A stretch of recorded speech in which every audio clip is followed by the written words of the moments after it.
con todos ustedes, con todos vosotros, si me lo permitís.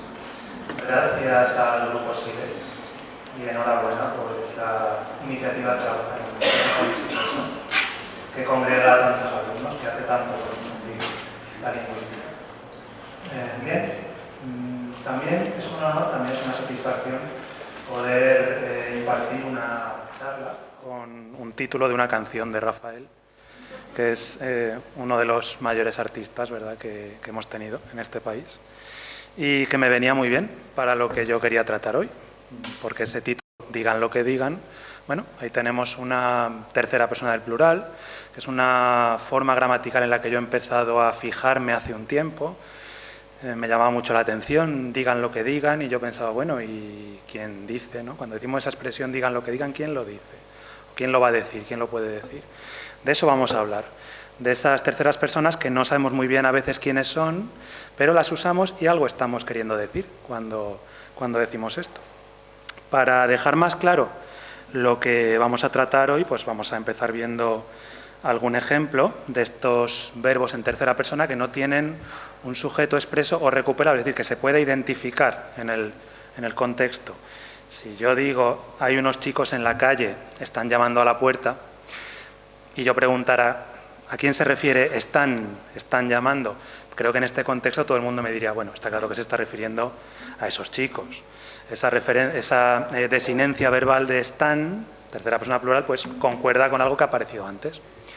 Pero lo curioso es que yo puedo decir también, están llamando a la puerta. Por ejemplo, si ahora sonaran unos golpes aquí en la puerta, pues alguien dirá, están llamando a la puerta. ¿Y a quién nos estamos refiriendo? ¿Quién es el sujeto de ese están llamando? Bueno, en principio creo que no podríamos encontrar un sujeto, ni siquiera un ellos, ¿verdad? No es lo mismo que ellos están llamando, o sí, bueno, luego lo discutiremos. Pero en principio parece que esto sería un sujeto que no se puede recuperar, que es inespecífico, que no hay una verdadera concordancia con un sujeto. Esto, bueno, yo lo voy a llamar, son términos un poco más técnicos, vamos a llamar al primer caso un uso fórico, es una palabra que solemos usar en lingüística, ya sea anafórico o catafórico, es decir, que se refiere a un elemento que está en el texto, mientras que al segundo lo podemos llamar no fórico porque no está en concordancia, no se está refiriendo a ningún otro elemento que esté en el texto. Por eso, bueno, nos vamos a centrar, como digo, en el uso de abajo, que es lo que nos interesa. ¿Algún ejemplo más? Ya ejemplos reales. Pues aquí tenemos una poesía en una obra de Calderón de la Barca. Cuentan de un sabio que un día, y ese cuentan, ¿verdad? Bueno, ¿quién lo cuenta? Lo cuentan. Y simplemente con decir eso ya estoy dando a entender que es una historia que se cuenta por ahí, ¿no? La cuentan por ahí, sin necesidad de decir quién lo hace, a lo mejor ni siquiera es verdad, a lo mejor se lo inventa el propio autor, pero bueno, lo cuentan. Y en este otro caso, roban un cuadro de Picasso valorado en 3 euros. Es una pena sobre todo por el marco. Ese roban, esto sería un titular de prensa, evidentemente. Bueno, también nos está diciendo que en este momento, por lo menos en el titular, no es importante decir quién lo ha hecho. Puede que fuera una sola persona, ¿verdad? Y es curioso, sin embargo, que usemos una forma plural. Roban. Bueno, lo que nos está diciendo no es que sea uno o que sean varios, sino que probablemente es inespecífico, ¿no? Que en el fondo, aquí en el titular lo que me interesa es que lo han robado. Me interesa más el hecho de robar y lo que han robado que quién lo ha hecho. Estos ya son ejemplos, como digo, tomados, bueno, aunque sea una noticia humorística, son ejemplos reales que podemos encontrar. Y bueno, ¿qué preguntas me hago yo cuando observo esta tercera persona que me llama la atención, que me interesa? Me hago una serie de preguntas, lo apunto aquí en mi cuaderno de lingüista, ¿no? ¿Por qué pasa esto?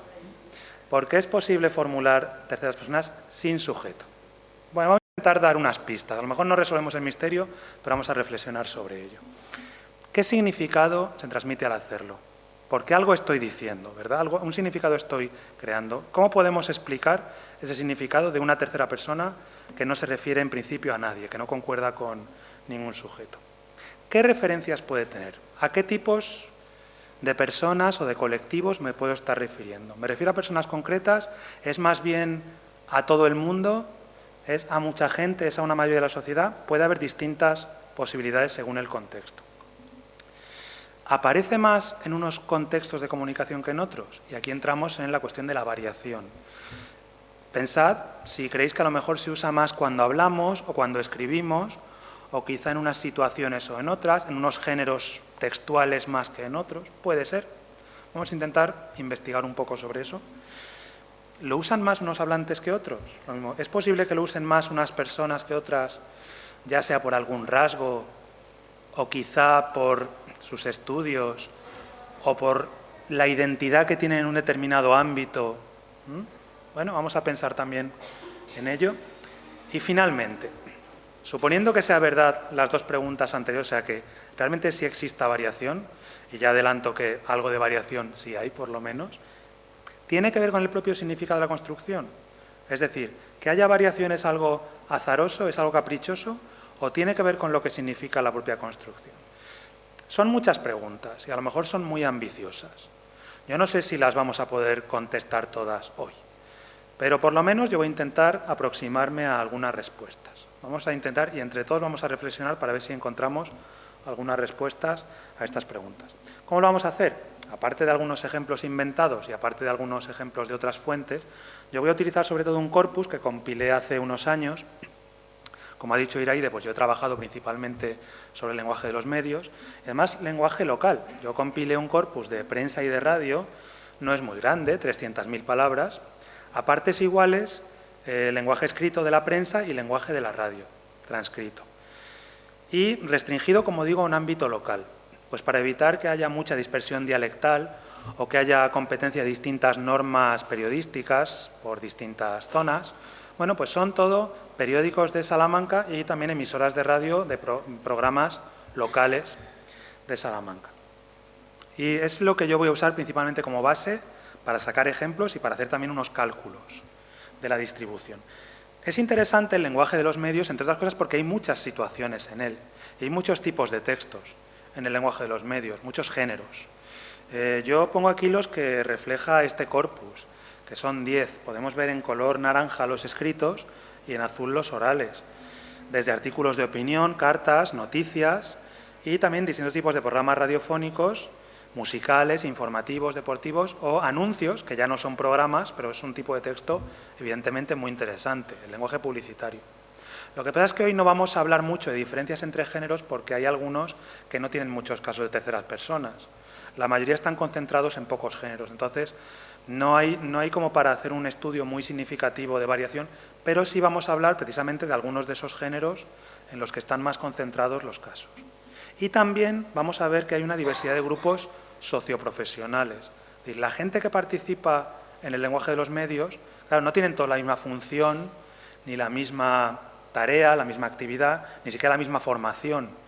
Y yo suelo distinguir por lo menos 4 grupos, que pueden ser los profesionales de los medios, es decir, los periodistas, los locutores de radio, también los personajes públicos, que son aquellos que intervienen como invitados o como colaboradores habituales, que son gente de una relevancia social, ya sea por su profesión, por un cargo que desempeñan, políticos, que en el fondo también son personajes públicos, pero claro, interesa, ¿verdad?, el lenguaje político y también hay muchos estudios sobre el lenguaje político. Tampoco hablaremos mucho de ellos porque tampoco, por desgracia, tenían muchos casos de la estructura esta que vamos a estudiar hoy. Pero sí vamos a ver, en cambio, a hablantes particulares, que me parece un grupo muy interesante, porque podríamos ser incluso cualquiera de nosotros. Si yo un día llamo por teléfono a la radio, o si mando una carta al periódico, o si me entrevistan por la calle unos periodistas para preguntarme qué me parecen las obras de esta calle, esos son los hablantes particulares, ¿verdad? Los que no tienen una participación habitual en los medios, pero pueden intervenir puntualmente en algún momento y es un grupo socialmente muy amplio quizá. No tienen por qué ser personas que tengan determinadas profesiones ni que trabajen en los medios o en comunicación pública, sino que es un grupo socialmente amplio. Bien, si se entienden las características de este corpus, bueno, vamos a dividir esta presentación en algunos capítulos. El primer capítulo va a tratar precisamente sobre la propia construcción de la tercera persona. Vamos a ver algunos rasgos gramaticales y semánticos para conocerla mejor. Vamos a ver algunas curiosidades, algunos rasgos que a lo mejor no nos habíamos parado a pensar. Y voy a plantear también alguna pregunta para que todos reflexionemos sobre características de esa tercera persona. Lo primero ya lo he dicho, no hay sujeto sintáctico, gramatical, ni podemos recuperar del propio contexto un referente que, digamos, está concordando este referente con este verbo en tercera persona. Pongo otro ejemplo ya del corpus, de un programa deportivo. En cualquier caso, a mí me han dicho, a lo mejor no es cierto, y por eso te lo pregunto, que ya ha habido algún equipo que se ha dirigido a ti. ¿Cuántas veces usamos este me han dicho? Y puede ser por distintas razones. Puede que no queramos decir quién, o no nos acordamos. Puede que no sea verdad, ¿no? A lo mejor me lo estoy inventando y, sin embargo, aunque me lo estoy inventando yo, digo me han dicho y a que le estoy dando cierta validez o cierta autoridad externa a mí. Es decir, luego hablaremos de la evidencialidad también que proporcionan construcciones como estas. Me han dicho. Bien, pero está claro que no lo hacemos concordar con un sujeto. Esa N, que es la terminación verbal, la desinencia que siempre indica una tercera persona plural, ¿qué está haciendo? Está introduciendo a un participante, ¿no? Alguien que no estaba, pero de algún modo lo hemos metido, lo hemos introducido en el discurso a través simplemente de esa terminación verbal. Ya nos estamos aproximando un poco hacia un tipo de significado que estamos creando con esta elección, con este me han dicho. Bien, y hay que decir, yo he empezado hablando de la canción de Rafael, ¿no? Que me hacía mucha ilusión, pero hay que decir que no es exactamente el tipo de ejemplo que yo estaba buscando. ¿Por qué? Porque si se fijan, aquí hay un fragmento de la letra, digan lo que digan, y el estribillo repite varias veces, digan lo que digan, pero al final dice los demás. Claro, entonces aquí sí hay un sujeto. Por eso digo, no es exactamente nofórico. Claro, ha aparecido al final. Hasta entonces, a lo mejor hasta que había aparecido, sí nos podía parecer que era un digan lo que digan sin sujeto. Pero bueno, en este caso a lo mejor alguien me diría, realmente es una catáfora, ¿no? Una referencia catafórica porque el sujeto ha aparecido detrás. Primero apareció la N, el digan, que parecía que no iba a tener sujeto y al final resulta que lo tenía. Bueno, no significa que la canción no nos valga, la canción sigue siendo muy interesante. Pero vamos a ver ahora un ejemplo del corpus que sí que es ese, digan lo que digan, sin sujeto. Está hablando aquí de la Constitución española y la Constitución europea, un proyecto de Constitución europea, y dice, la comparación no es fácil, porque no tiene que ver la elaboración de la Constitución española con la europea. Que digan lo que digan, tiene un consenso de fondo. Este sí es el uso no fórico, ¿verdad? Aquí sí que no hay sujeto. Digan lo que digan, y cuando yo uso esta expresión digo, estoy invalidando posibles objeciones. Digan lo que digan, quien sea, ¿no? La Constitución tiene un consenso de fondo. Es una expresión muy fijada, ¿verdad? Es que es una expresión ya que la usamos casi totalmente lexicalizada. Pero se pueden hacer otras expresiones muy parecidas, como esta, que ya no están tan lexicalizadas. A decir verdad, a mí me cuenten lo que me cuenten, ven que la intención es la misma, pero ya usa otro verbo, ha metido un me, ¿no? Se ha introducido de algún modo el hablante también. Me cuenten lo que me cuenten, me parece que en Irak sigue habiendo una guerra. Bueno, aquí sí tenemos dos ejemplos, dos usos realmente no fóricos, que además también tienen un valor discursivo. Bien, vuelvo a la cuestión de las referencias. Me puedo referir a personas o grupos humanos muy diferentes, de amplitud muy diferente. Desde este caso, recientemente me pidieron que pintara 2 institutos y un colegio, y he expuesto pinturas, tanto en mural como cuadros. ¿Quién se lo pidió? Bueno, por el contexto podemos entender que sería alguien que tenía relación con esos institutos y ese colegio, seguramente la dirección o responsables de esos sitios. Desde ahí, desde ese caso bastante concreto, ¿no?, de personas que podemos imaginar muy específicas, hasta otro caso que es, bueno, este por ejemplo, María del Rosario, Charo, como le gusta que la llamen, y Esmeralda Maestre, etcétera, que la llamen, ¿quién? Bueno, esto es muy general. Esto ya, alguien me dirá, ni siquiera son personas reales, ¿no? Es como cualquier persona que se encontrara en esa situación debería llamarla, ¿no?, Charo. Es decir, el subjuntivo me lleva a pensar eso, que ni siquiera estoy hablando ya de personas concretas. En todo caso sería una colectividad ya inespecífica, ¿no? Cualquiera que esté en esa situación, pues, debería llamarla así. Y solo son 2 ejemplos. En otros ejemplos vamos a ver otros tipos de referencias también. Cuando ya entremos más en el caso de los medios, en el análisis más centrado en el corpus, veremos usos muy específicos. Otra cosa que me gustaría discutir un poco más. ¿Por qué pasa esto con el plural y no con el singular? Vuelvo al ejemplo. Están llamando a la puerta. Y podemos compararlo con está llamando a la puerta. ¿Verdad que si alguien da unos golpes en la puerta yo no voy a decir está llamando a la puerta? Y si lo digo me preguntaréis, quién, es decir, porque está claro que sé quién es, ¿no? Luego parece, en principio, que la tercera persona singular siempre tiene un referente, siempre tiene un sujeto, aunque esté omitido, pero lo podríamos recuperar del contexto. Bueno, ¿por qué pasa solo con el plural? Y hay que decir otra cosa, que hay una pequeña objeción que me pueden hacer. Yo he leído y me han dicho también que en algunos sitios, en lugares de Canarias, en lugares de América como México, se usa la expresión dice que con ese valor, dice que va a llover. Y no me estoy refiriendo a nadie, o sea, sería como nuestro dicen, dice que va a llover. Puede que alguien conozca el uso, y a lo mejor lo piensa, a lo mejor luego quieren comentar sobre este uso si lo conocen.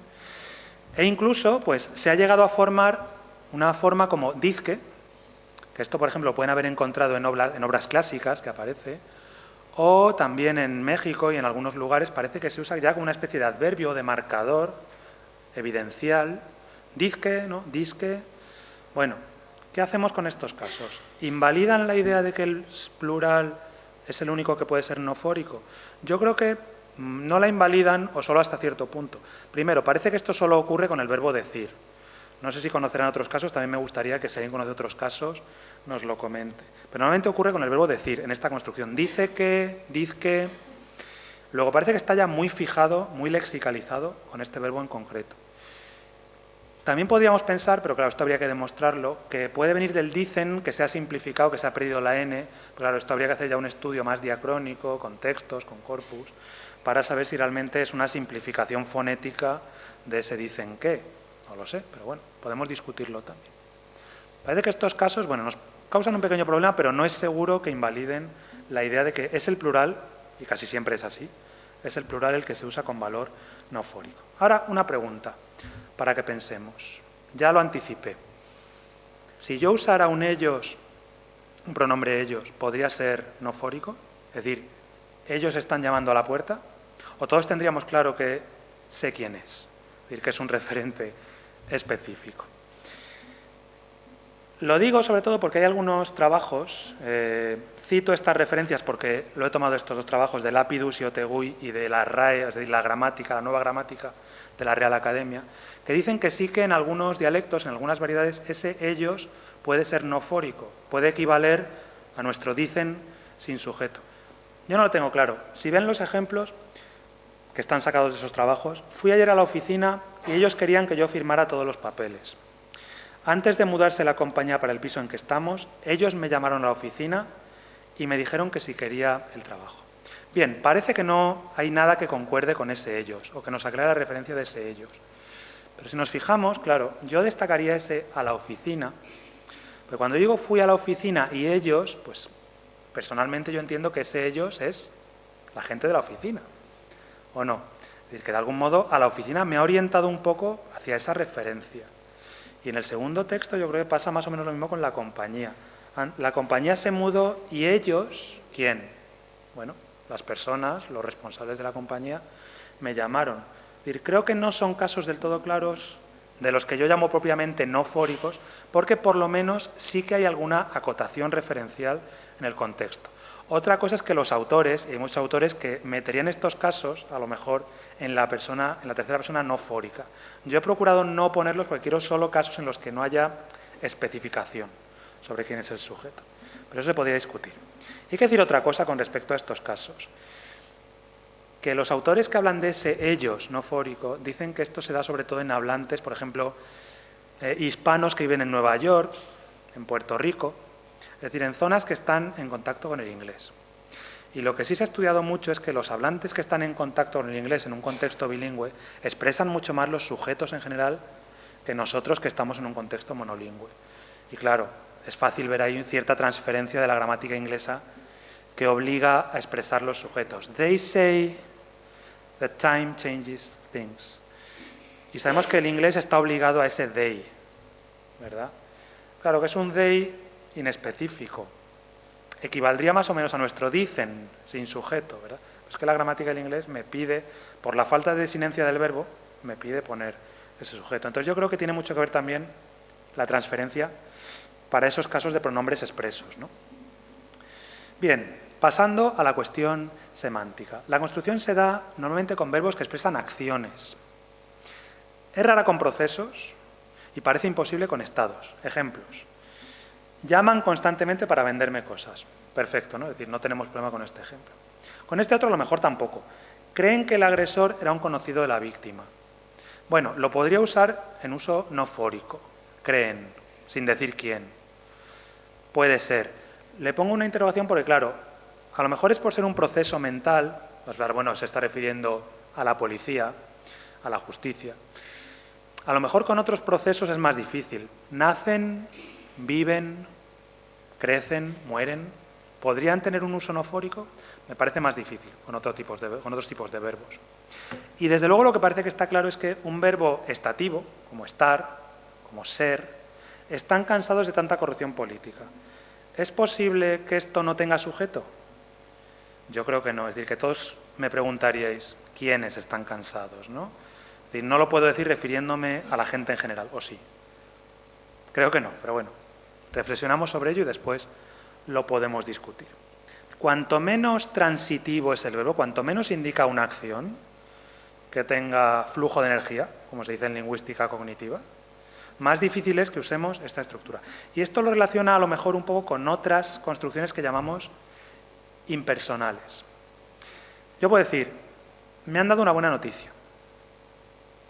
También puedo usar un se, ¿verdad? Se me ha dado una buena noticia. No es lo mismo, ¿eh? No son sinónimas. Dicen algo parecido, no es que sean equivalentes. Incluso la pasiva, con verbo ser. Me ha sido dada una buena noticia. Puedo usar las tres estructuras. Te digo, no es que sean equivalentes, ni que nos suenen igual de bien, ni que las usemos aleatoriamente, ¿verdad? ¿Qué tienen todas ellas en común? Por lo menos creo que algo tienen en común. Y es que las tres evitan decir quién, ¿no? Quién lo ha hecho, evitan a ese sujeto o a ese agente. Y quizá en este caso lo importante no es quién lo ha hecho, sino yo que lo he recibido.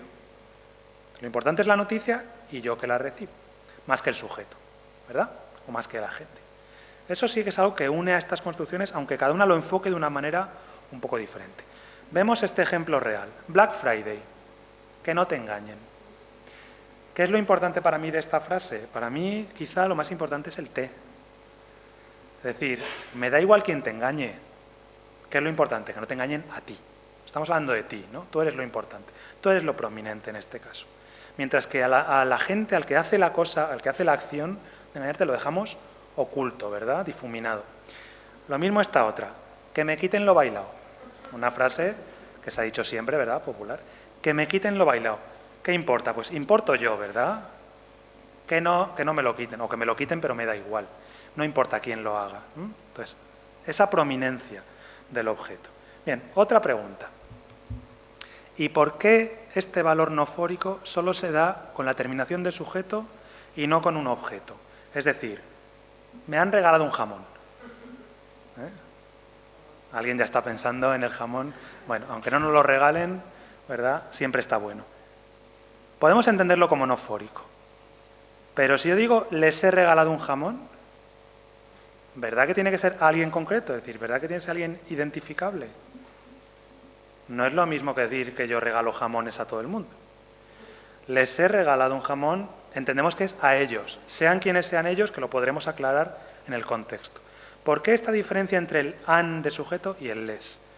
Y esta es una pregunta que yo no la he visto planteada en muchos sitios, pero a mí me ha surgido esta duda. No es fácil explicarlo quizá tampoco, pero yo me fijaría en que para que un objeto no sea fórico, lo único que puedo hacer es omitirlo. Es decir, comparemos, siempre les está contando mentiras, ¿a quién? A ellos, sean quienes sean, frente a siempre está contando mentiras. Aquí entendemos que las cuenta, pero da igual, es decir, no hay referencia de a quién. Luego parece que el equivalente de ese sujeto no fórico, de esa n no fórica, no sería un les, sino que sería un objeto totalmente omitido, sin marca de objeto. Bueno, interesante. Y hay que pensar también que es que los morfemas de objeto, los clíticos o los objetos, no son obligatorios, mientras que las terminaciones de sujeto sí son obligatorias para el verbo. Todo verbo tiene unas terminaciones de sujeto. Hasta el verbo impersonal, llueve, nieva, también tiene terminación de sujeto, aunque sea totalmente impersonal. Sin embargo, el objeto yo solo lo pongo cuando es más o menos específico, o cuando es más o menos identificable. Creo que puede ir por ahí la respuesta, ¿no? Pero bueno, es otra cuestión que yo lanzo quizá para futuros trabajos o para que vayamos pensando en ello y podamos acercarnos más a esta diferencia entre el les y la n de sujeto, la desinencia de sujeto. Hasta aquí estas características generales que yo quería decir. Pasamos a un segundo capítulo ya más corto, en el que vamos a hablar de, bueno, ¿qué es esto del continuum discursivo de la tercera persona? Yo voy a defender que todas las terceras personas plurales son lo mismo. Es decir, que siempre que yo uso esa n, esa terminación de sujeto, estoy diciendo lo mismo. Pero dependiendo del contexto, los efectos serán diferentes, ¿no? Los significados serán diferentes. Yo adopto un punto de vista que podemos llamar isomórfico. ¿Qué quiere decir? Que una forma gramatical siempre tiene un significado intrínseco, inherente, aunque luego en el contexto pueda dar lugar a efectos diferentes. Por lo tanto, cada vez que yo uso la desinencia n, va a significar lo mismo y vamos a intentar explicar qué significa. Los usos no fóricos no van a ser una cosa especial, no es un caso especial que haya surgido así por arte de magia, sino que tiene mucho que ver con el resto de las terceras personas.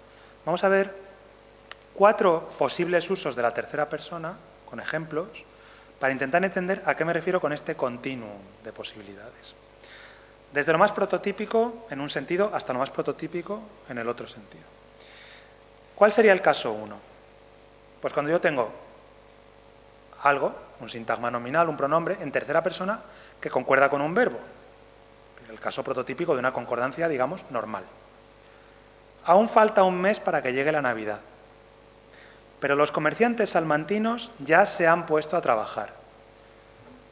Y si yo pregunto, ¿cuál es el sujeto de se han puesto a trabajar? Todo el mundo me dice, los comerciantes salmantinos.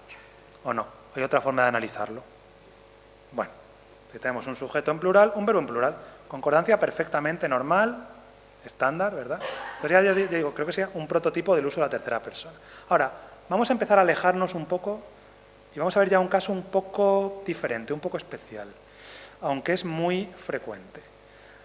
Si tenemos un referente singular, es decir, algo que es singular pero que es colectivo, y eso va a hacer que el verbo se vea de algún modo impulsado a concordar en plural. Veamos. Me parece bien que el ayuntamiento elabore, bien, ¿no? Porque el ayuntamiento es singular y elabore es singular, pero sigue escribiendo un plan de choque para acabar con los reventones, pero mucho antes se tenían que haber puesto manos a la obra. ¿Por qué ha aparecido este plural? ¿Por qué de elabore hemos pasado a tenían? Creo que lo entendemos, porque todos tenemos en la cabeza que el ayuntamiento es un grupo de personas. Entonces a mí, aunque al principio me hizo concordar en singular, se me ha quedado la idea de plural en la cabeza, ¿verdad? Y en cuanto aparece otro verbo ya lo pongo en plural. Esto pasa muy frecuentemente, mucho más quizá de lo que nos hemos dado cuenta. Y son textos escritos además. Hay que trabajar el nombre. Luego la gente te conoce, correcto, no diríamos la gente te conocen, o sí. Por lo menos, reflexionando, no nos suena bien. Al revés que en inglés, ¿no? Que siempre hemos tenido ese plural de people, que tiene que ir en plural, mientras que gente en español es singular. Pero dice, te conoce en cuanto empiezas a introducirte en el ambiente. Y te van llamando, ¿quién? La gente, pero ya se ha convertido en un plural. A raíz de otros trabajos que han visto tuyos. Ya hemos pasado al plural y ya no soltamos ese plural, ya no abandonamos ese plural. Porque realmente importa más lo semántico o lo referencial que lo gramatical. El resto de la sociedad está cegada en el consumismo y tan solo se miran, de está a se miran, lo mismo. Ya digo, pasa muchísimo. Como vemos, suele pasar a partir del segundo verbo, no en el propio verbo que está en la cláusula, en la oración, sino que el cambio se da en las cláusulas inmediatamente posteriores. Esto es lo más habitual. Y muy interesante, ¿no? Ver cómo hacemos ese cambio.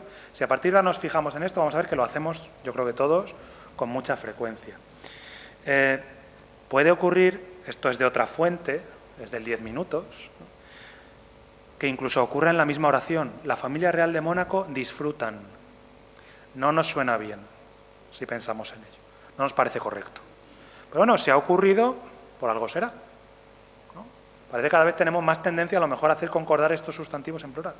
La familia disfrutan. Por eso, porque manda al final la referencia, el contenido, más que lo propiamente gramatical. Interesantes estos usos. Quién sabe si algún día esto acabará siendo normativo, ¿no? Y lo haremos todos. Tercer caso. Nos vamos alejando cada vez más de ese prototipo de concordancia, ¿no? Ahora ya, y esto me he referido antes a esta cuestión, expresiones de valor locativo o temporal que no concuerdan con el verbo, pero acotan la referencia. ¿Qué le dicen en casa?, le preguntan a un entrevistado. ¿Qué le dicen en casa? Y si ahora yo os mando a hacer un análisis sintáctico, ¿qué es en casa? Complemento circunstancial de lugar, ¿o no? Yo es lo que hubiera dicho, ¿eh? No pasa nada. Pero es algo más, ¿no? ¿Nos damos cuenta de por qué? ¿Qué le dicen en casa? ¿Es el lugar o es algo más? Él contesta, en casa, lo pone delante, donde suelen ir los sujetos, por cierto, en casa me dicen loco. Es decir, las personas que viven conmigo en mi casa me dicen loco. ¿No es eso más o menos lo que está queriendo decir? Mi familia, mis familiares me dicen loco. Y más interesante todavía que luego dice, estoy teniendo problemas y disgustos con ellos. Ese en casa, ese circunstancial del lugar se ha convertido en un ellos. Lo vemos que efectivamente era algo más, ¿no? Era ese elemento que se ha llamado de distintas formas en lingüística, hasta un constructor espaciotemporal y cosas así, pero que lo que está haciendo es no solo decirnos dónde, sino marcándonos una referencia humana también. Esto ya está bastante cerca de mis usos no fóricos, ¿verdad? Pero así no los incluyo porque creo que todavía es un paso anterior. Más ejemplos. Dori telefoneó al hotel, donde le confirmaron. Ese al hotel y ese donde, que es un relativo que se refiere al hotel, algo tienen que ver con confirmaron, ¿verdad? ¿Quién lo confirmó?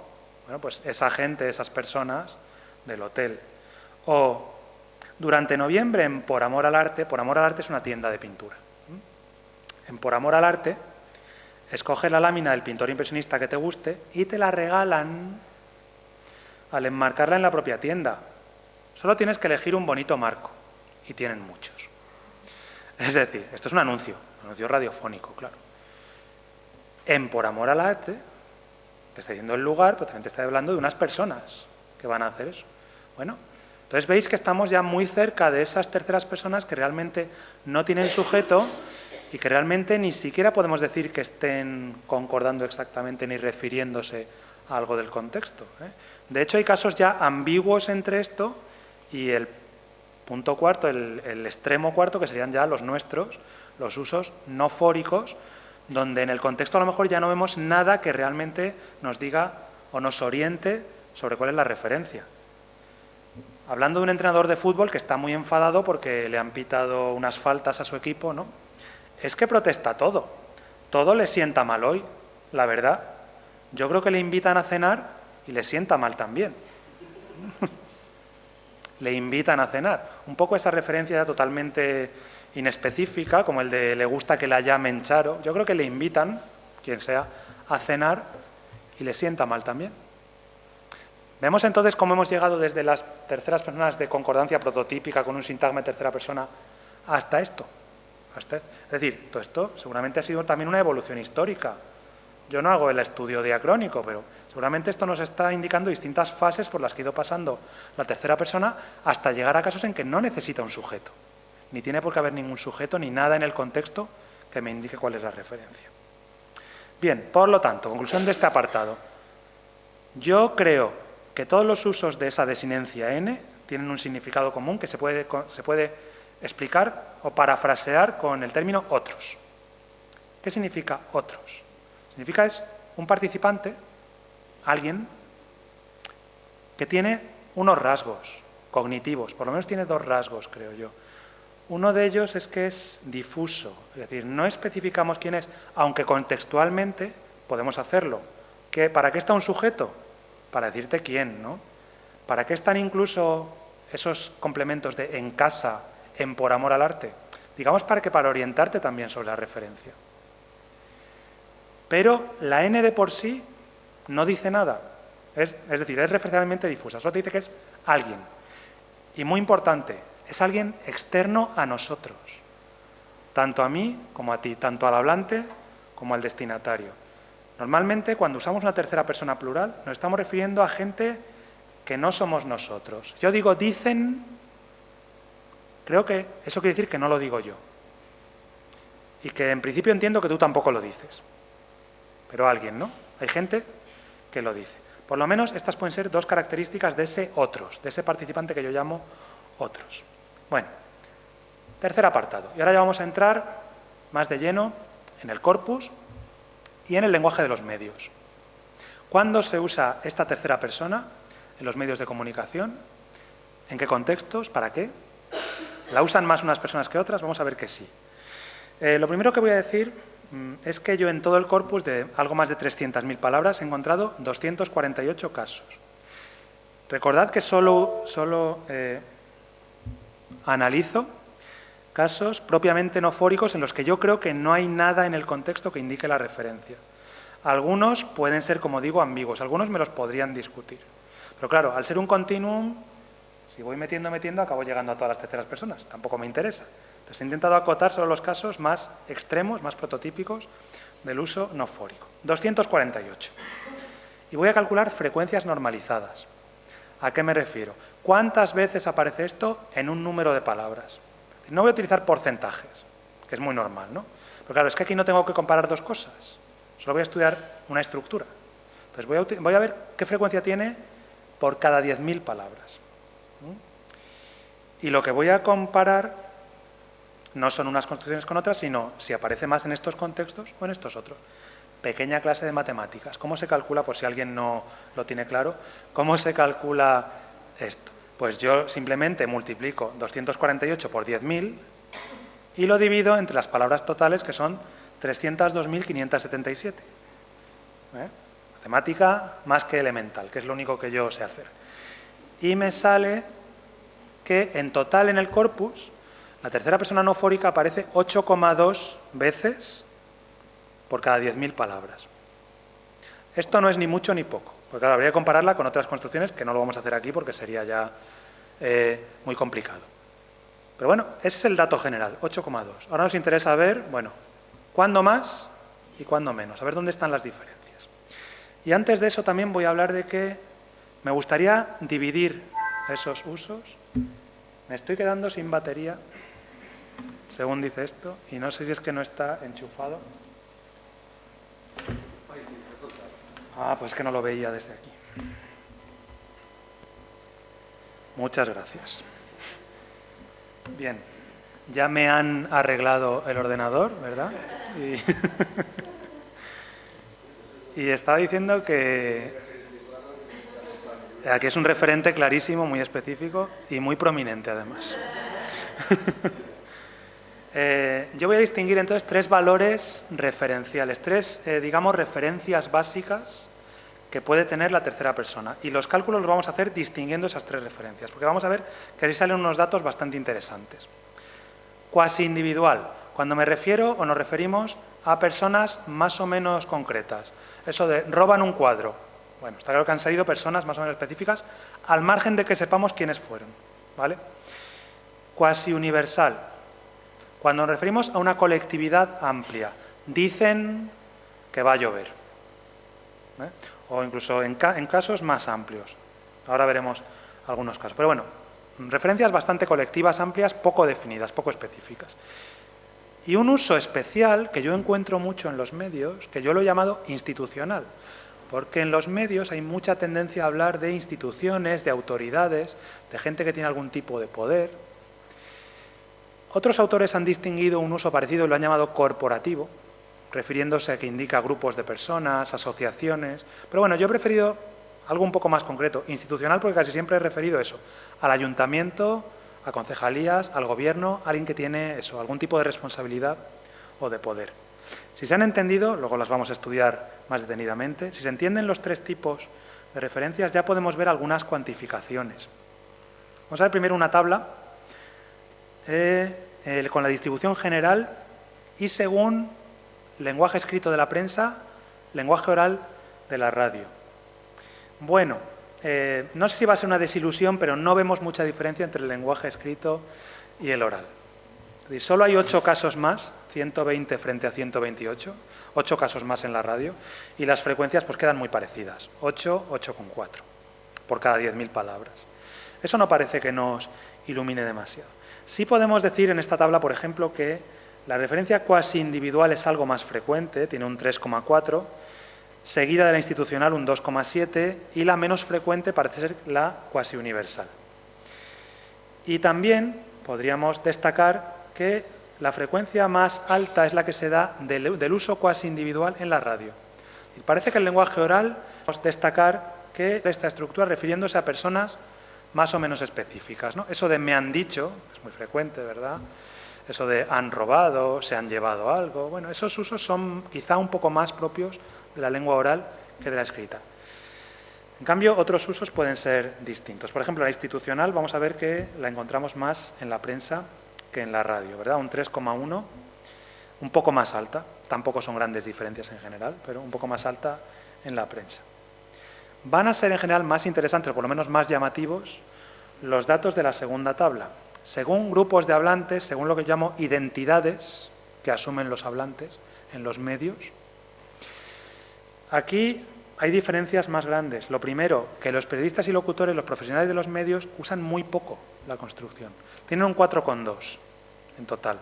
Recordemos que había un 8,2 de frecuencia general. Los periodistas están a la mitad de esa frecuencia general. En cambio, bueno, muy cerca de la frecuencia general están los personajes públicos, los invitados, los famosos, los colaboradores, que escriben artículos, por ejemplo. 8,9, más del doble que los periodistas, que los profesionales de los medios. Pero es que los hablantes particulares tienen un 33,1 de frecuencia. Altísima en comparación con el otro grupo. Es decir, las personas que más usan esta tercera persona son los que aparecen ocasionalmente, los que llaman por teléfono, los que son entrevistados por la calle, los de las cartas al director. Ese tipo de hablantes son los que más y con gran diferencia utilizan esta construcción. Y muy interesante también ver que en cada grupo predomina un tipo de referencia. En los periodistas, la que más usan, usándola poco de todas formas, es la cuasi individual. Los personajes públicos, la cuasi universal. Y la institucional en los hablantes particulares. ¿De acuerdo? Cada uno de los tres tipos predomina un poco en uno de los tres grupos. Aún así, como vemos, pues los hablantes particulares, por ejemplo, tienen un 11,7 de cuasi individual. Luego también están muy por encima de los profesionales de los medios. Bueno, una vez que tenemos esos datos, ahora lo interesante es explicarlos. Claro, yo dije al principio, ¿podríamos explicar todo esto de acuerdo con el significado y el uso de la construcción? Vamos a ir viendo ahora casos concretos, a ver si podemos entender mejor por qué han salido estas frecuencias y si realmente tienen que ver con lo que significa la propia construcción. Vamos viendo una por una. Referencia cuasi individual. Otro ejemplo, una señora que llama a la radio para contar un caso que ha ocurrido.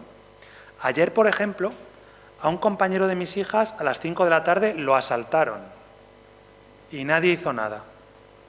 Fueron a denunciarlo. Cuidado, fueron a denunciarlo ya no es nofórico. Está hablando del compañero y de las hijas, claro. Y la policía, poco menos, que parece que son ellos los delincuentes. Bien, lo asaltaron. ¿Por qué he marcado también el lo? Porque una vez más lo importante es el objeto, ¿verdad? Más que el sujeto. Y lo importante es el perjuicio, en este caso, el daño que sufrió ese compañero, más que quien lo hizo. Por lo tanto, mayor prominencia del paciente semántico, simplemente porque recordemos un valor que yo he expresado y que se da especialmente con la referencia cuasi individual. Como hemos dicho, más frecuente en el discurso oral y en los hablantes particulares, ¿no? Es la que más usan los periodistas, pero sigue siendo poco frecuente, un 2,2, frecuencia de 2,2 por cada 10.000 palabras. Parece que se asocia entonces un poco a lo coloquial, ¿no? Porque tiene más frecuencia en lo coloquial. Pero también, pero esto es una interpretación en parte que a lo mejor las personas que tienen más conocimiento o que son profesionales o casi profesionales de los medios me pueden decir. Yo no sé si ese dicen o ese han dicho o ese han hecho puede indicar que me falta información, lo cual no es bueno para un periodista, o que no quiero decirlo, lo cual tampoco es bueno, ¿verdad?, engañar al público. No sé si algunos casos pueden ir por ahí. Luego explicaré también con algún ejemplo oral por qué puedo también hacer esa interpretación. Hay un caso muy especial y ya hemos visto al principio un ejemplo. Un periodista sí puede usar esta construcción en un titular de prensa. ¿Qué es un titular? Un texto muy breve en el que hay que condensar la información básica. Eso lo saben todos ustedes, todos vosotros, perfectamente, ¿no? En el titular está lo fundamental y muchas veces el sujeto sobra porque importa más la acción, importa más el verbo. Y ahora con Twitter lo sabemos más todavía porque estamos acostumbrados a leer frases muy breves y cuando nos llama la atención es cuando pinchamos y vamos a leer la noticia. Piden 18 años para 4 acusados por vender droga en Buenos Aires. Buenos Aires es un barrio de Salamanca, no es la ciudad, ¿no?, de Argentina. Lo digo para que no me digan, te has ido de Salamanca. No. Y es un barrio en el que suelen ocurrir estas cosas, ¿no? Claro, ese piden, yo lo que no tengo claro, puede que sea un poco institucional más que cuasi individual, porque puede que se refiera a la fiscalía, etcétera, pero bueno, ahora mismo eso me da igual. Mejor a lo mejor este otro, de un texto oral, de un programa musical en el que una locutora empieza a leer unos titulares, ¿no?, unos flashes, como dicen a veces, de noticias. Sustraen 176 euros de los vestuarios de un supermercado en la Plaza Vidal. Aquí sí tenemos claro ese uso, ¿verdad?, en el que no decimos el sujeto, no decimos quién es, puede que fuera solo una persona, y sin embargo usamos ese plural, que precisamente nos está dando derecho a no decir el sujeto, ¿no?, por la propia construcción. Como dice este autor, que lo ha estudiado, Nadal Palazón, parece que el fenómeno es más habitual en Hispanoamérica, es decir, que es muy frecuente en los periódicos americanos que no aparezca el sujeto y se use esa tercera persona plural. Pero yo creo que en España también lo encontramos. Yo, desgraciadamente, en el corpus de Salamanca he encontrado muy pocos casos. Luego, a lo mejor tiene razón este autor en que en España no es tan frecuente, pero tampoco nos parece un hecho raro, ¿no? Aquí iba a poner un ejemplo de una revista. Hallan los restos de un pingüino de 2 metros. Bueno, pues es lo mismo, ¿no? Alguien me puede decir, pero luego te identifica quién. Justo debajo dice, un grupo de investigadores argentinos. Pero lo mismo, si yo tomo el titular como texto autónomo, que se puede hacer, ¿no?, porque muchas veces funciona como texto autónomo, sería nofórico. Aunque luego, si yo sigo leyendo, pues ya me identifican ese. Luego, ¿qué le interesa al periodista? Sobre todo, yo creo que ahorrar espacio y condensar la información. No es que no quiera decirnos, no es que quiera ocultar la información, sino, bueno, restringir el espacio para que quede claro lo fundamental. Y otro caso en que yo encuentro bastantes usos en periodistas, que es lo que yo he ido buscando porque son raros, ¿no? Usos coloquiales, cuando hablan coloquialmente los profesionales de los medios. Pues, por ejemplo, en conversaciones con otras personas, en la radio, en ciertos programas que adoptan un estilo más bien coloquial, informal. Aquí una locutora, en otro programa musical, que suelen ser de los más coloquiales o de los más cercanos a un estilo coloquial, está hablando con un niño, o con un hablante, con un oyente muy joven. Me han dicho, Héctor, que te gusta mucho David Bisbal y que pegas la patada como él. Me han dicho, y hombre, entendemos en el contexto que se está refiriendo a sus padres, aunque no los menciona, ¿no?, alguien que le ha hablado, ¿no?, de ese niño, que pegas la patada como él, y el niño ya se pone muy contento, ¿no?, de que le hablen de David Bisbal. Y este parecido, me han dicho que tienes que ser muy fuerte, que eres la madre más maravillosa del mundo mundial. Ya sabemos que para cada uno nuestra madre es la más maravillosa, pero en este caso que sepas que tu ratita, y aquí identifica, luego no era un sujeto desconocido, pero utilizó ese me han dicho, ¿verdad? Yo creo que aquí vemos esa asociación un poco a lo coloquial. Bueno, pues me han dicho que te vas a casar, ¿no? Es decir, lo asociamos mucho a estas situaciones bastante coloquiales, en las cuales no hay intención de ocultar nada, sino que, bueno, por alguna razón usamos esta construcción, ¿no? Y en este caso, mucho después, o unas líneas después, se ha identificado ese sujeto de me han dicho, ¿no?, o ese referente. Bueno, esto es lo básico que quería decir sobre la cuasi individual. Segunda, referencia cuasi universal. La consejera ha inaugurado un museo sin obras, desnudo como su arquitecto lo ha traído al mundo. Bueno, estas cosas que hacen los políticos. Para ser precisos, esta vez había y hay una obra, una sola, una de esas cosas que llaman instalación. ¿Quién lo llama instalación? Todo el mundo, o casi todo el mundo, o mucha gente. Bueno, es bastante más amplio, ¿verdad? Vemos la diferencia, por ejemplo, en el verbo. No lo dije antes, la cuasi individual aparece con aspecto muchas veces perfectivo, ¿no? Verbos en pasado, han dicho, han hecho. Eso me indica un referente mucho más concreto, ¿verdad? llaman, dicen, pues claro, lo hace mucho más general. Ya seguramente no me estoy refiriendo a gente concreta. Lo veo más cercano, no es que los otros no sean, pero lo veo más cercano a esos sujetos genéricos como la gente o a las construcciones impersonales o desubjetivadoras como sé, como las pasivas. Creo que en muchos casos se parecen más a esos, ¿no? Lo que más encontramos es dicen, y en esa forma, hasta el punto de que está muy lexicalizada, muy fijada, y hasta el punto de que hay autores que dicen que el caso de dicen es un tipo especial de uso. Bueno, este grupo escultórico abandonó Ciudad Rodrigo, otra localidad salmantina, hace casi 7 años. Dicen que para proceder a su restauración. Atención, artículo de opinión. A mí me extrañaría encontrar esto a lo mejor en una noticia. Ese dicen, ¿no? Esto es lo que no diría un periodista, seguramente. Pero alguien que está escribiendo un artículo de opinión lo puede decir, porque es un rumor. Yo no necesito que sea algo objetivo, algo demostrado empíricamente, es un rumor que corre, ¿no? Dicen que para proceder a su restauración. Los oyentes, escuchantes les llaman ahora. Este lo puse porque también me hace mucha gracia esta confusión de oír y escuchar que tenemos ahora todos, ¿verdad? Hasta el punto de que ya hablan de los escuchantes de la radio. Claro, un escuchante no es lo mismo que un oyente, ¿no? El escuchante, como dice aquí, es el que presta atención. Parece que ahora prestan más atención a lo que les dicen. Bueno, curiosidad. Son los personajes públicos quienes más utilizan, y ya vamos viendo un poco por qué. También por el tipo de texto, a lo mejor, o los tipos de textos en que participan. Contextos argumentativos, artículos, debates que surgen a veces en los programas de variedades. Esos son los contextos más. Entrevistas en que un entrevistado da su opinión. Son los contextos en los que más surge este dicen y este tipo de formas. Un artículo. Otro artículo de opinión. Si Vera se llevó dinero, como dicen, que lo devuelva. ¿Por qué el autor introduce este como dicen? Creo que puede ser incluso una forma de curarse en salud, ¿no? Seguramente no se había demostrado en este momento que esta persona se había llevado dinero, como si alguien no se lo hubiera llevado, ¿verdad? Y entonces, como dicen, no está demostrado, lo dejo así, ¿no? Entonces no me comprometo. Puede ser una de las razones por las que se use esto. Dicen es un marcador de evidencialidad. No sé si estamos familiarizados con el concepto de evidencialidad, pero se usa mucho ahora en lingüística, ¿no? Es un poco como diciendo, ¿cuál es la fuente de mi conocimiento? ¿De dónde saco yo esto que estoy diciendo? ¿Me lo invento yo?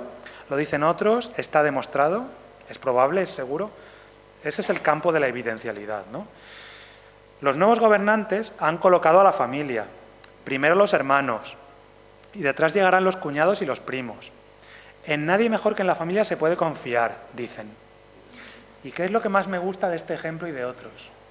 Que el dicen está al final. Es libre. Se puede colocar más o menos donde se quiera. Lo puede haber puesto al principio o en medio. En nadie mejor que en la familia, dicen, se puede confiar. ¿Verdad que lo puede poner en distintos sitios?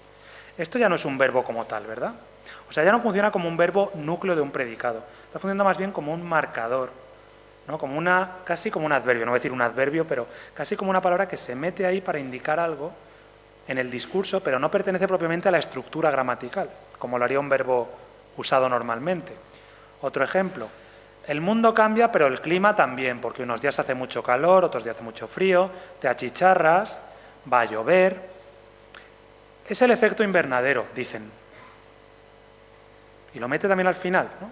Bueno, ahí ven el efecto invernadero, pero lo dicen, ¿no? Como que tampoco me comprometo. Eso es lo que puede ser la razón de que haya estos cambios de tiempo tan brutales en tan poco tiempo. O calentamiento global, como decimos ya más, ¿no? Otras veces, por ejemplo, lo usan para contradecir ideas supuestamente extendidas, ¿no? Dicen que el miércoles es el día en que el peso de la semana se hace más difícil de soportar. Ni mucho menos. Nosotros, y aquí ven una oposición, dicen nosotros, ¿no? Una cosa es lo que dicen ellos, la gente, quien sea, pero nosotros pensamos que no, que el miércoles es un día bueno. Lo miramos con espíritu positivo. Con espíritu, ven cómo marco las Aspiraciones no es un rasgo típico de Salamanca, pero parece que cuando nos ponemos muy coloquiales o muy jocosos, aparecen a veces estas eses aspiradas, ¿no? Con espíritu positivo, y pensamos que ya queda menos para el fin de semana, ¿no? El tiempo, a pesar de lo que digan lo que digan, no cura las heridas abiertas, este subjuntivo para no comprometerme, para ponerlo como algo no presupuesto y con lo que yo no estoy de acuerdo. Bueno, o sí estoy de acuerdo, pero afortunadamente el tiempo, aunque no cure las heridas, mitiga el dolor. Bueno, por lo tanto, casi siempre, como ven, contextos más bien argumentativos, más que informativos. Y finalmente, para no extendernos mucho, referencia institucional. Alude, como he dicho, a autoridades e instituciones. Y es, en cierto modo, intermedio.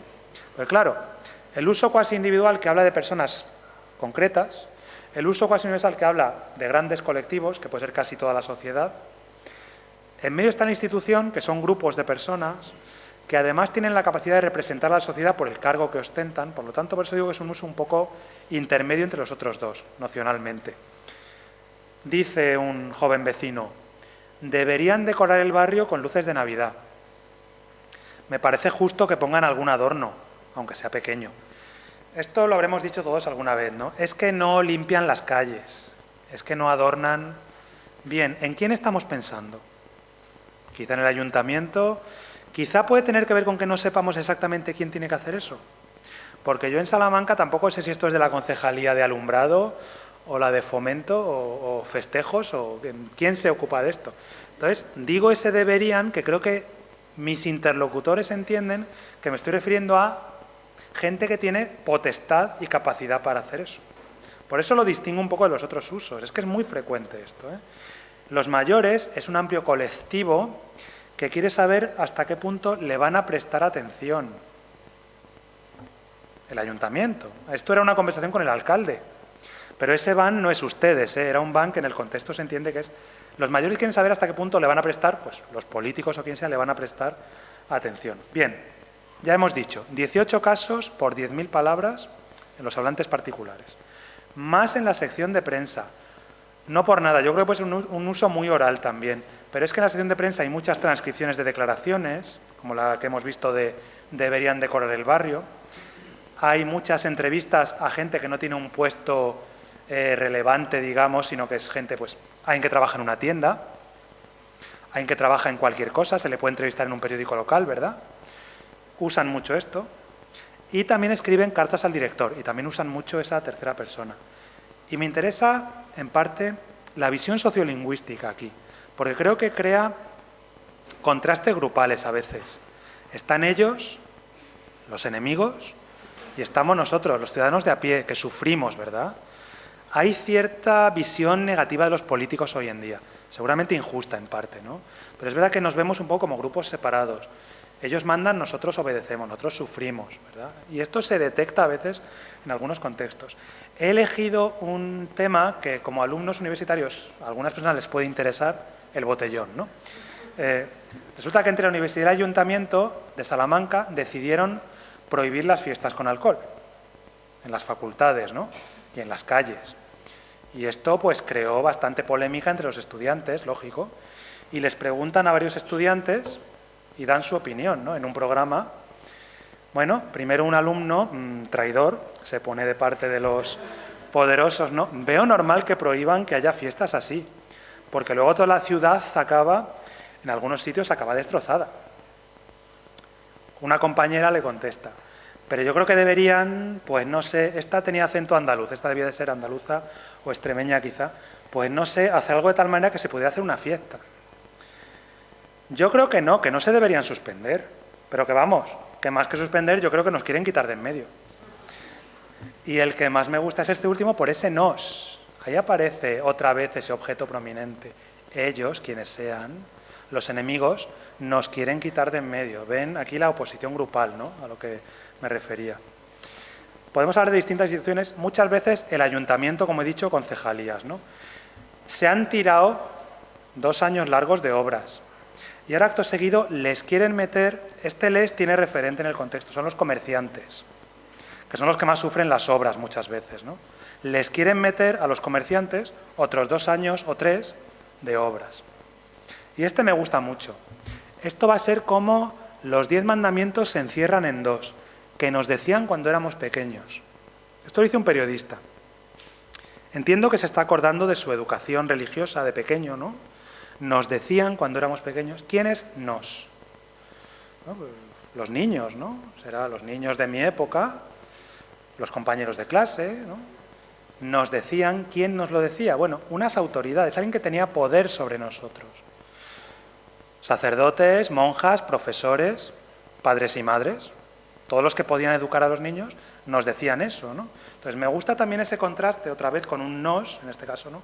Nos decían a nosotros. Y mejor todavía, es que a veces los políticos o a veces los hablantes que representan instituciones también usan ese uso institucional de tercera persona. Carmen García, que es una alcaldesa de un pueblo muy pequeño, cerca de Salamanca, pues critica a la Junta de Castilla y León, ¿no? Dice, han ubicado 5 rotondas en menos de 2 kilómetros, la administración regional, ¿no? Dejándonos. ¿Quién es dejándonos? A los del pueblo, ¿no? La administración local, ella se pone como representante y con un plural, ella se convierte en el pueblo, ¿no? Dejándonos aislados, esos, ¿no? Que han ubicado, porque tenemos que hacer 3 rotondas llenas de tráfico pesado. Bien, otra oposición, pero incluso en los políticos aparece alguna vez este uso institucional. Bueno, y otra vez, ya lo dije, los titulares, abren un corredor peatonal en la calle Quintana. ¿Quién lo ha abierto? Pues una autoridad, claro. Por lo tanto, los periodistas utilizan en los titulares la referencia cuasi individual y la institucional. Sería muy raro la cuasi universal. En un titular dicen, pues hombre, si es una noticia, desde luego no tiene mucho sentido. Bien, bueno, llegamos al final, conclusiones. En unas pocas frases voy a intentar resumir lo que yo creo que es más importante de lo que he dicho y a partir de ahí pues espero que haya comentarios, etc. Las formas gramaticales están para comunicar, están para crear un significado. No creo que se pueda estudiar la gramática sin atender al significado, aunque se haya hecho durante muchos años y muchas décadas, ¿no? Pero hoy en día los enfoques funcionales y cognitivos nos dicen que la gramática es semántica, la gramática es creación de significado. Y yo he intentado demostrar que esa N, esa simple N que indica tercera persona, pues crea un significado, ¿no? Y que no es distinto del que crean las demás terceras personas plurales. ¿Y qué hacen? Introducir a un participante que es externo al hablante y al oyente y que es difuso en principio, aunque se pueda especificar contextualmente. Hemos visto que en los medios, por lo menos en el corpus que yo he estudiado, es muy frecuente en esas personas que no se dedican a la comunicación pública, sino que solo aparecen puntualmente, son los que más lo usan.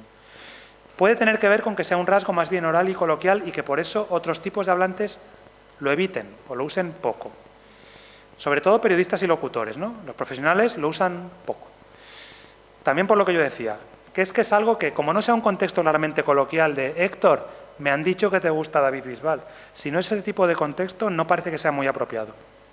Para periodistas que sobre todo tienen que informar y hablar de manera objetiva. Pero, por supuesto, todo dependerá del contexto. En un titular puede ser normal y en otros casos, coloquiales, conversacionales, puede ser normal también.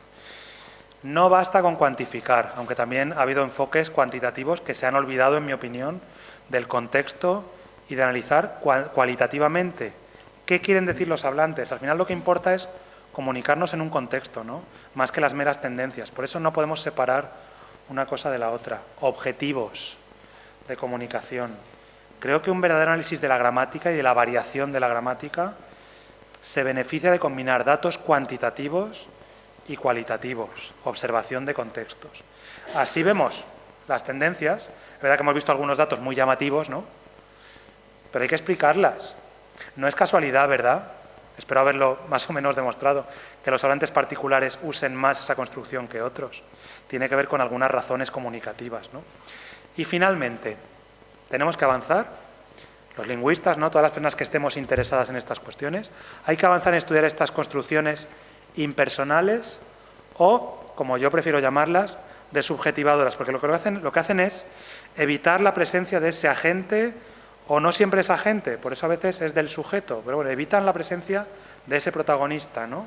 Y le dan más importancia a otros.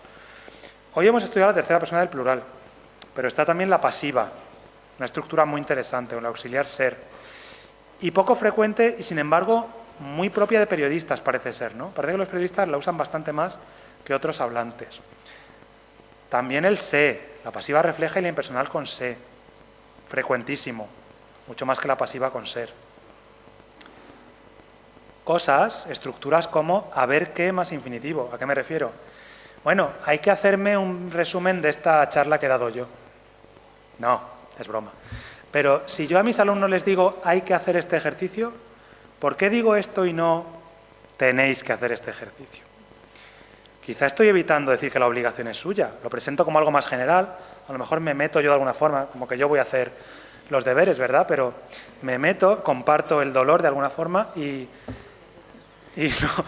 lo hago más, y también más objetivo, ¿no? Como que es una obligación más que no depende de mí, que no la impongo yo, sino que es así, hay que hacerlo, ¿verdad? Y también, pues esos sujetos inexpressivos como el tú, es que cuando estudias en la universidad, ¿quién es ese tú? Cualquiera que esté en esa situación, ¿no? Cuando tienes hijos, ves las cosas de otra manera. O el uno, es que cuando uno tiene hijos, y cada estructura dice una cosa un poco diferente, no son sinónimas tampoco. La gente, alguien, en fin. Hay tantas formas de evitar un agente o un sujeto específico, ¿verdad? Y por eso, bueno, ya termino volviendo a mi cuaderno y os dejo esta pregunta, por si queréis ya hoy mismo empezar a reflexionar y a investigar sobre esto. ¿Qué diferencia hay entre dicen y se dice? Y pongo dos ejemplos, los últimos, del corpus. La administración siempre se cura en salud. Estamos hablando de una posible epidemia de gripe. Está la gente muy asustada. Pero de ahí a que vaya a pasar todo lo que dicen que va a pasar, pues yo creo que hay un buen trecho. Y sin embargo, otra locutora que está hablando del tiempo, de la información meteorológica, tenemos una media de 14 grados de temperatura ambiente, al menos en el corazón de la ciudad. Y se dice que los cielos estarán un día como el de hoy, despejaditos. Bueno, vamos a pensar, vamos a reflexionar, ¿puede haber alguna diferencia entre una cosa y otra? ¿Por qué el primer hablante ha preferido dicen y la segunda hablante ha preferido se dicen? ¿Es un texto más informativo? ¿Tiene que ver con eso? No lo sé. Es verdad que el despejaditos del final tampoco me suena tan objetivo ni tan informativo, pero bueno, sí que es un contexto más de información que de argumentación. No sé si irá por ahí. Bueno, busquemos todos otros ejemplos a partir de ahora, reflexionemos, obsesionémonos con el dicen, ¿verdad? Que es lo que nos pasa siempre a los lingüistas cuando investigamos un tema. Y como dicen que es de bien nacidos ser agradecidos, pues yo os doy las gracias por vuestra atención.